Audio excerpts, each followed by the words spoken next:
You can't find the answers by declaring a society democratic. You can only find the answers by research and development. You can't find the answers by putting people of high moral character in government. You can only find the answers by innovation, by studying the systems and the problems, and working on methods of alleviating those problems, not through law. Law is when you don't have a method of solving a problem. If people steal or hurt one another, you say it's against the law to hurt somebody. Well, if a person doesn't have the means to live by, he's going to hurt somebody to get the money or whatever they need.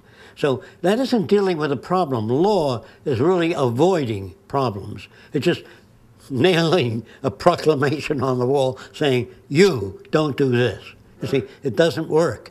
In the long run, you might cause people to consider an action before they take it. But all laws come into existence because of scarcity. Always difficult to imagine that. When there's scarcity of water, people will steal it, remove it, if not for themselves, for their children. So all the laws in the world, but if you don't want people to steal water, you build an electric fence around the water. See? And this is the way you say, you don't need to put up a sign, don't steal water. But those people will die.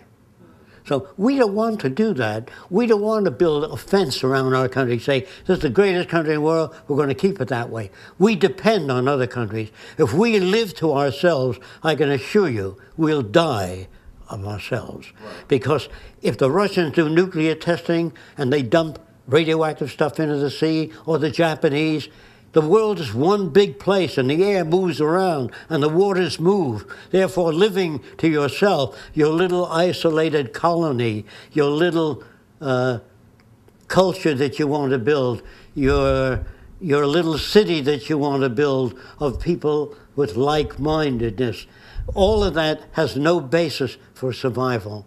Because in the event of catastrophic failure, you will be invaded by the minorities if they don't have food, water, or the wherewithal to live.